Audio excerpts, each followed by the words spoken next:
வணக்க மக்களே, இன்னைக்கு நம்ம பார்க்க போற வீடியோஸ் இதை பத்தினா பாரிசாலன் வந்து கோல்டை பத்தி ஒரு வீடியோ போட்டிருக்காரு. கோல்டு எவ்வளவு முக்கியத்துவம், கோல்டு எதுக்காக சேமிக்கிறாங்க, இப்போ ஏன் கோல்டு பீக்ல போகுது அப்படின்ற ஒரு விஷயத்த பேசியிருக்காப்ல.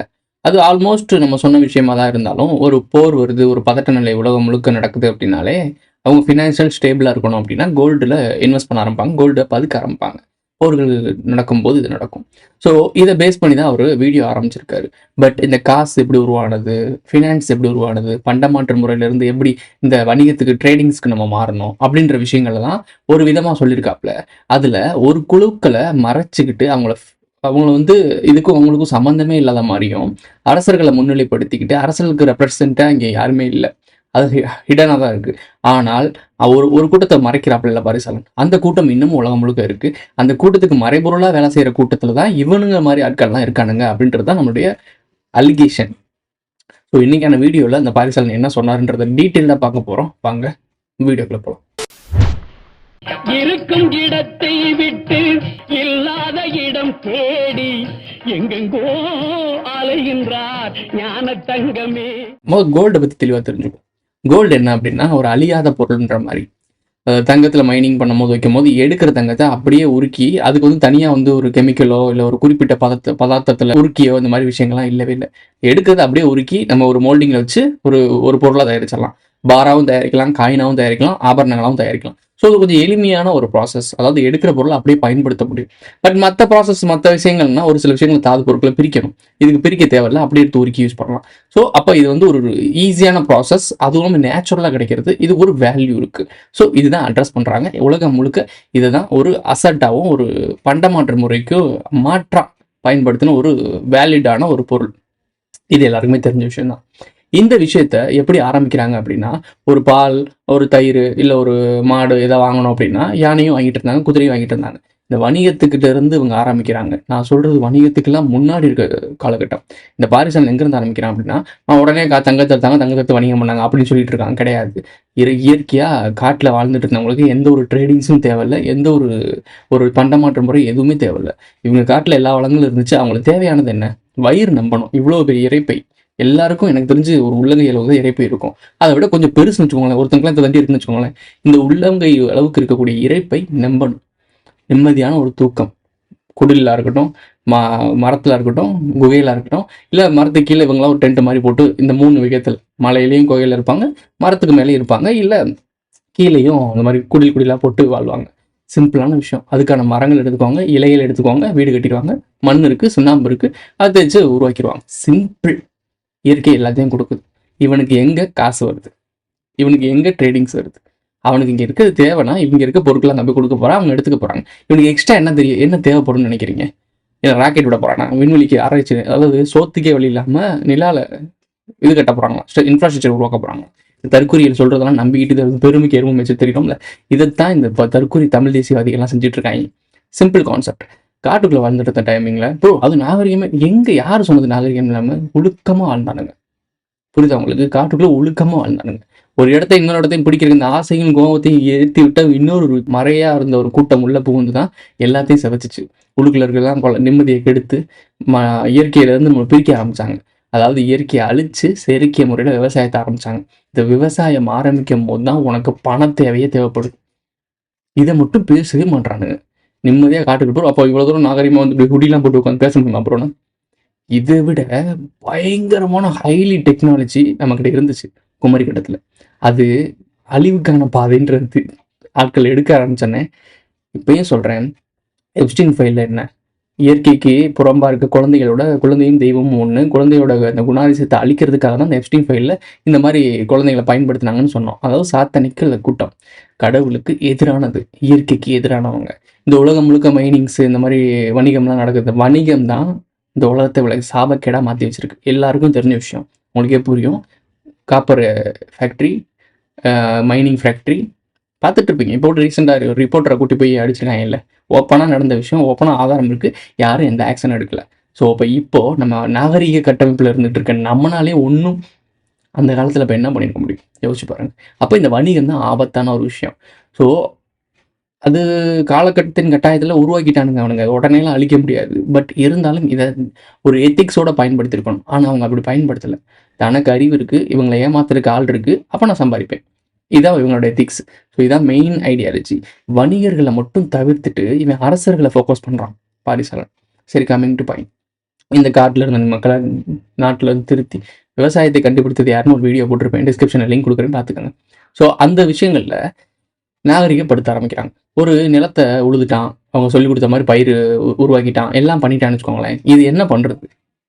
ஒரு 30 மூட்டை சேர்த்து வச்சுட்டான்ப்பா, சோத்து தண்ணிட்டே இருப்பானா? என்ன பண்ணுறது? எக்ஸ்ட்ரா இருக்க விஷயங்களை நீங்கள் எங்கிட்ட கொடுங்க, நான் உங்களுக்கு இதை கொடுக்குறோன்னு சொல்லிட்டு கடைசி இதெல்லாம் பண்ணிக்கிட்டு இவங்களுக்குள்ள ஒரு ட்ரேடிங்ஸை உருவாக்கி விட்டு அதுக்கப்புறம் தான் அவன் கோல்டை கொண்டு வரான். யார் கொண்டு வரான்னா வணிகன் கொண்டு வரான். நாகரிக கட்டமைப்பை உருவாக்குன வணிகன் தான் கொண்டு வரான், அரசன் கொண்டு வரல. அரசனை உருவாக்குனதே வணிகன் தான். ஒரு வணிகம் உருவாகணும் அப்படின்னா முதல் ஒரு இடத்துல கோயிலை கட்டுவானுங்க, கோயிலை கட்டி கோயிலை சுற்றி கடைகளை உருவாக்குவானுங்க, கடைகளை சுற்றி வீடுகள் உருவாகும், அதை சுற்றி ஒரு நகரம் உருவாகும். அந்த நகரத்தை நியமிக்கிறதுக்கு ஒரு அரசன் வருவான். அரசன் முன்னாடி வந்தானா வணிகன் முன்னாடி வந்தானா? நீங்க சொல்லலாம் கோவில் தான் அப்புறம் முன்னாடி வந்துச்சு. அந்த கோயிலை நிர்வகிக்கிறவங்கிட்ட தான் கஜனா இருக்கு, கரு ஊழம், அதாவது கல்லாப்பட்டி. உனக்கு இன்னும் புரியவே இல்லையா? இவங்க எல்லாருமே வணிகத்தை காப்பாத்துறாங்கன்னு, தமிழ் தேசியன்ற போர்வையில் முக்காடு போட்டு ஒளிஞ்சுக்கிட்டு இவனுங்களும் அந்த வணிகத்தை தான் காப்பாத்துறாங்கன்றது உங்களுக்கு புரியலையா? இங்க இருந்து போன சாத்தான்கள் தான் உலகம் முழுக்க சாத்தான் ஸ்பெசிஃப்னு கரெக்ட் டைம் சொல்லிட்டோம். உங்களுக்கு ஏன் புரியல? சரி, கம்மிங் டு பாயிண்ட்.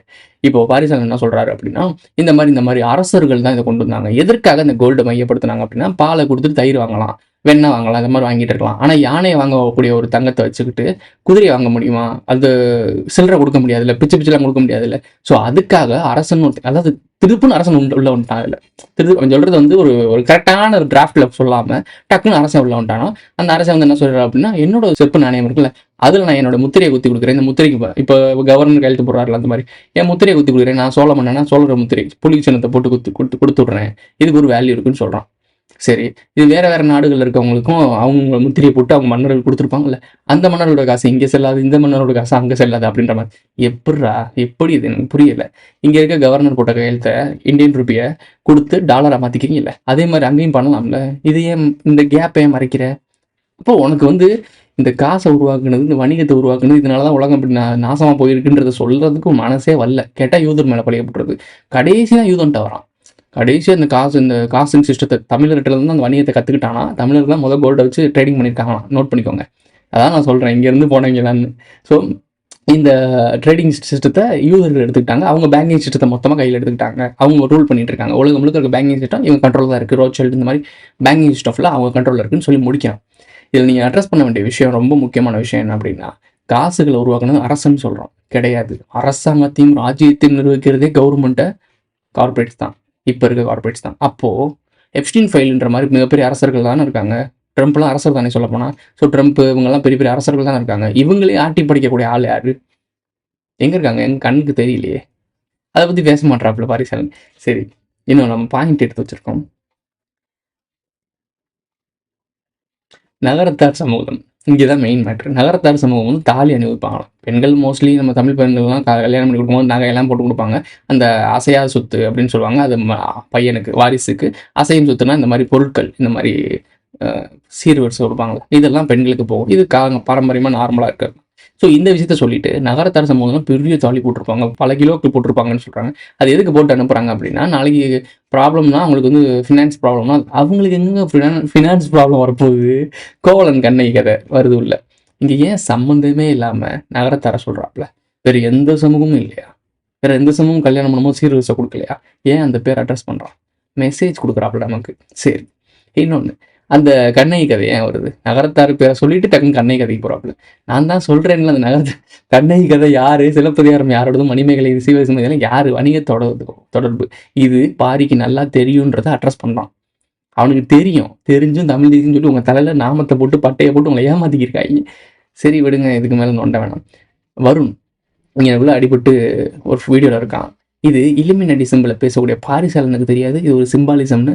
கண் பக்கம் அடிபடுறது, இந்த இடத்துல அடிபடுறது, இந்த இடத்துல அடிபடுறது, இதெல்லாம் இல்லுமினாட்டிஸோட கேட்டகிரியில் வரும்ல. இதை பற்றி கேட்க மாட்டீங்களோ? எனக்கு புரியல. சிலுவையை போட்டு வந்து வீடியோவில் பேசுவாப்புல. அவர் ஒரு கிறிஸ்டின் தான், உங்களுடைய பின்புலமும் கிறிஸ்டின் தான். ஸோ ஏன் இதை அட்ரஸ் பண்ண மாட்டேறீங்க? கிறிஸ்டினிட்டி உருவாக்குனது யாரு? யூதர்கள் தானே. யூதர்கள் சரி இல்லை, இன்னும் டீப்பாக போவேனா. சரி, அவரோட ஃபோட்டோ பார்த்துருப்பீங்க உங்களுக்கு. இதெல்லாம் பற்றி பேச மாட்டாங்க. ஏன்னா அவர் ஃபாலோவர்ஸும் தற்குறி. இவங்க என்ன சொல்கிறாங்க தான் கவனிப்பாங்க, அவங்கள கவனிக்க மாட்டாங்க. இவங்க சிம்பாலிஸ்ட்டை கடத்திட்டு தான் இருக்கானுங்க.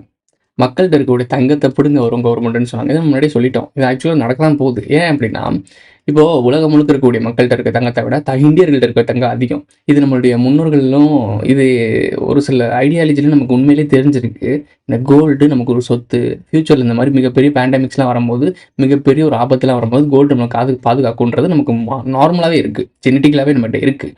ஸோ பல்லாயிரம் ஆண்டுகளுக்கு முன்னாடியே இந்த நாகரிக வளர்ச்சிக்குள்ள நம்ம வந்துட்டனால நமக்கு இது முன்னோடின்றதுனால நமக்கு தெரியுது.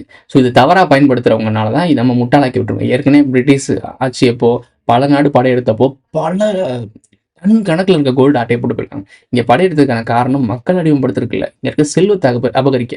இவ்வளோ சுரண்டிட்டு போயும் இந்த மக்கள்கிட்ட இன்னமும் அதிகமாக கோல்டு இருக்குது அப்படின்னா யோசிச்சு பாருங்க. ஸோ ஏதோ ஒரு விஷயம் இங்கே இருக்குல்ல, இந்தியாவும் சவுத் இந்தியாலையும் அந்த ஏதோ ஒரு விஷயத்தை பற்றி நம்ம சொல்லிட்டு இருக்கோம். இங்கேருந்து போன கூட்டம் தான் உலகம் முழுக்க இருக்குது. திருப்பி இந்த நிலப்பரப்புக்குன்னு ஒரு ஒரு ஒரு பவர் இருக்குது. பூமியில் இந்த ஈக்குவேட்டிக்ஸ்ன்னு சொல்லுவாங்கள்ல, அந்த மாதிரி விஷயங்கள்லேயே ஒரு ஆற்றல் இருக்குது. பூமியோட அந்த காந்தப்புலத்தை மையம் எங்கன்னா குமரிக்கண்டத்துக்கும் தமிழ்நாட்டுக்கு அந்த கீழே இலங்கை அந்த இதுக்குள்ள அந்த மையப்பகுதியெல்லாம் இருக்குது. ஒரு ஆற்றலோட ஒரு கோர் இருக்குது. ஒட்டுமொத்த பிரபஞ்சத்தையும் இந்த பூமியில் இந்த சவுத் இந்தியாவிலேருந்து தான் ஆள முடியும். ஸோ அது குமரிக்கண்டத்துலேருந்து ஆண்டுட்டு இருந்தாங்க. இப்போ சவுத் இந்தியாவில் அதுக்காக தான் இங்கே வர பார்க்குறாங்க. நம்மகிட்ட இருக்கிறது கோல்டெல்லாம் பிடுங்க போகிறாங்கன்னு சொல்கிறாங்க. ஒரு போர் உருவாக போகுது. வெள்ளையர்கள் படையெடுத்து வந்து இங்கே இருக்க கொள்ளையடிச்சிட்டு போனாங்கல்ல, அந்த மாதிரி திருப்பி நடக்கும்னு சொல்கிறாங்க. இதுதான் நம்ம சொல்லிட்டு இருக்கோம் 3ஆம் உலக போர்னு.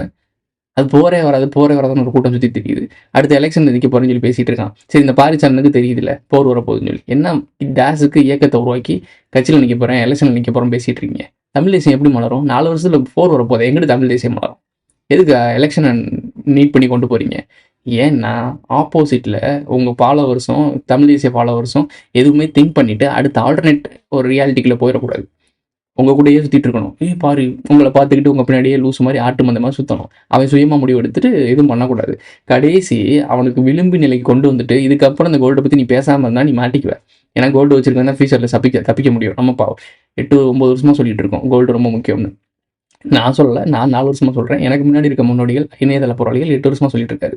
ஸோ நீங்கள்லாம் கற்றுக்குட்டீங்க. நீங்கள் இலுமினாட்டி பற்றி தான் பேசிகிட்டு இருந்தீங்க. இலுமினாட்டிக்கு அப்பன விஷயத்தையே அவர் அப்போ இருந்து பேசிகிட்டு இருக்காப்புல. நீங்கள்லாம் இப்போ வந்தவங்க தான். அவர் ஒரு கோர் அம்சத்தை பற்றி பேசிகிட்டு இருந்தார். நீ கீழே இருக்க பிசுறுகளை பற்றி பேசிகிட்டு இருந்த. மெயின் பாயிண்ட், இப்போ பாரிசாலன் கோல்டை பற்றி பேசலன்னு வச்சுக்கோங்களேன், ஃப்யூச்சரில் வேர்ல்டு வார் வரும்போது கோல்டு வச்சுருக்கவங்களாம் ஒரு கட்டமைப்பில் சஸ்டெயின் பண்ணுறதுக்கு வாய்ப்புகள் அதிகமாகும். அப்போது எங்களோட நாங்கள் சொன்னோம்ல, எங்கள் தரப்பில் இருக்கக்கூடிய நியாயம் உங்களுக்கு தெரிய ஆரம்பிச்சிடும். இந்த பக்கம் எல்லாம் சாய ஆரம்பிச்சிருவீங்க. அது எதிரிக்கு பாதிப்பாக மாறிடும்.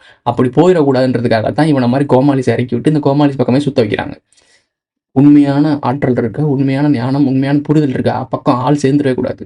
மக்களின் சக்தி தான் மிகப்பெரிய சக்தி. நான் முன்னாடியே சொல்லியிருக்கேன். அதை சேர விடாமல் பார்த்துக்கிறதுக்கு தான் இந்த கோமாளிஸ்லாம் உருவாக்கியிருக்காங்க. கொஞ்சம் கூட ஏன் திங்க் பண்ண மாட்டீங்க? ஏன் வணிகர்கள்னு பேசுகிறான், இலுமினாட்டி வணிகர்கள்லாம் பற்றி பேசுகிறான்? ஏன் நம்ம நாட்டு வணிகரை பற்றி ஏன் பேசவே மாட்டேங்கான்? இங்கேருந்து கடலோடி இங்கேருந்து போய் வணிகம் பண்ணாங்கல்ல, எல்லா நாடுகளும் போயிருப்பானுங்களே. அப்போ போனவங்க தான் அங்கங்கே உட்காந்துக்கிட்டு வேலை பார்த்துட்டு இருக்கானுங்க. அதை பற்றி ஏன் பேசவே மாட்டேங்கான்? சொல்லவே மாட்டானே. அரசர்கள் உருவான பிறகு வணிகர்கள் உருவானான். நல்லா வரலாற்று ரீதியாக படிங்க. அரசர்களுக்கு அப்புறம் அந்த நைட் டெம்ப்ளர்ஸ்ன்னு சொல்கிறாங்க. நைட் டெம்ப்ளர்ஸ் பல சாம்ராஜ்யத்துக்கு கடன் கொடுத்துருக்காங்க. அவங்க நைட் டெம்ப்ளர்ஸ்ன்றது ஒரு நாடோடி கூட்டம். உலகம் முழுக்க போய் போர் செஞ்சு சண்டை போடுற கூட்டம். அவங்ககிட்ட எப்படி பணம் வந்துச்சு? அப்போ உண்மையான ஐடியாலஜி அவங்களுக்கு தெரிஞ்சிருக்கு.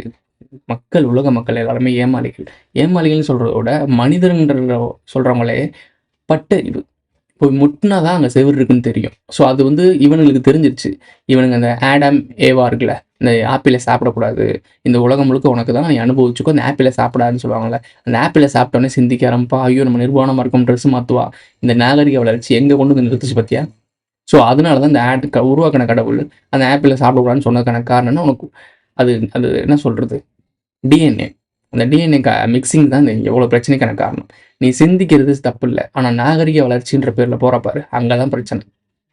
லெஃப்ட் ரைட் 2 பிரெயின் சம்மந்தப்பட்ட விஷயங்கள் நிறைய இருக்குது. மூளை எனும் இரட்டையர்கள்ன்றது ஒரு வீடியோ இருக்கும். அந்த வீடியோ லிங்க் டிஸ்கிரிப்ஷனில் கொடுக்குறேன் பாருங்கள். நம்ம மூளையில் தான் எல்லா பிரச்சனையும் ஆரம்பிக்குது. இந்த மூளையை கட்டுப்பாடு கொண்டு வந்துட்டிங்கன்னா உங்களுடைய எல்லா பிரச்சனைக்கும் சொல்யூஷன் கிடச்சிடும். இந்த மாதிரி கோமாளிஸை நம்புறதை நிறுத்துங்க. இவங்க கடைசி வரைக்கும் உங்களுடைய அந்த விளிம்பு நிலை வரைக்கும் உங்களுக்கு பாதுகாவலர்கள் மாதிரி காட்டிக்கிட்டே கடைசி கையை வச்சுக்கோனுங்க. சீமான் பாஸ்போர்ட் புதுசாக அப்ளை பண்ணியிருக்காரு. சீமானோட கட்சி இப்போ அழிஞ்சுக்கிட்டு இருக்கு. சாட்டை துறைமுருகன் வேணும்னே ஒம்புக்குன்னே அழிச்சிட்டு இருக்கான். பாரிசாலன் எக்ஸ்ட்ரா போனஸ் பாயிண்ட்டாக நாம் தமிழர் அடிச்சிட்டு இருக்கான். டிவிக்கா கூட வளர்ந்து வரும் கட்சியான டிவிக்கா கூட நாம் தமிழர் அடித்து நவத்திட்டு இருக்கு. இப்போது நாம் தமிழ்ன்ற கட்சி தான் ஒரு தமிழ் தேசியத்துக்கு முக்கியமான பில்லராக இருந்த ஒரு பில்லர் இப்போ நடுங்க ஆரம்பிச்சிருச்சு. அவங்க தலைமையே ஒரு கேவலமான தலைமைன்ற மாதிரி காட்ட ஆரம்பிச்சிட்டாங்க. இப்போவே இது ஆரம்பிச்சிருச்சு அப்படின்னா வார் டைமில் என்ன இருக்குன்னு யோசிச்சு பாருங்க. புலிப்பாண்டி 3ஆம் உலகப் போர், இந்த கடைசி உலகப் போர் பார்த்தோம்ல, அந்த கடைசி உலகப் போரில் ஹிப்பாபாதி படத்தில் அதில் புலிப்பாண்டின்னு ஒரு கேரக்டர் வரும், அடிங்கடா உதங்கிடான்னு. சிறுத்தையும் கடி புலியும் சரி கடைசி கோமாளியாக்கி ஓரமாக வைக்கணும். அப்போ அவங்க பின்னாடி இருந்த உண்மையான ஆக்கசக்தியான மக்கள் என்ன ஆவாங்க? சொக்கர். அதுதான் சொல்கிறேன், தமிழ் தேசியவாதிகள்னு சொல்லி உங்கள் பேரில் ஒளிஞ்சுக்கிட்டு உங்களை வச்சுக்கிட்டு பயங்கரமாக கேம் ஆடுறானுங்க. உங்களை ஆக்கப்பூர்வமாக சிந்திச்சு வெளியே போக விடாமல் தமிழ்னு சொல்லிட்டு கன்னட மலையாளின்னு சொல்லி சண்டை போட்டு சாகிறதுக்கு ஒன்று உருவாக்கி வச்சுருக்கானுங்க. நீங்கள் எல்லாம் மனிதமாக உருவாகி ஒன்றாயிட்டீங்க அப்படின்னா அது ஒரு மாபெரும் சக்தி. அதை உருவாக்க விடாமல் தமிழன் பார்த்தியோ கன்னடம் பண்ணுறான், ஆக்சுவலாக பண்ணுறானுங்க. கன்னடன், மலையாளி, தெலுங்கு இதெல்லாம் பண்ணுறானுங்க. இதை நம்மளுக்குள்ள புரிந்துணர்வு ஒப்பந்தத்தில் நம்ம சரி பண்ணிக்கலாம். இவனுங்க என்ன பண்ணுறானுங்க, இதை தூபம் போட்டு வளர்த்து இதை காரணமாக காட்டிக்கிட்டு உங்களை ஒரு ஐசோலேட் பண்ணுறாங்க. தமிழர்களை பிரிக்கிறாங்க, எல்லா இனத்திலிருந்து தமிழர்களை பிரிக்கிறாங்க. தமிழர்கள் பிரிஞ்சுட்டான் அப்படின்னா தனியாக இருந்தால் அழிச்சிருவானுங்க. இலங்கையிலையும் அப்படி தான் நடந்துச்சு. கடைசி பிரபாகரனுக்கு ஒரு சில இன்ஃபர்மேஷன் தெரிஞ்சனால தான் முடிச்சு விட்டானுங்க. The satanic force book. Who is this guy?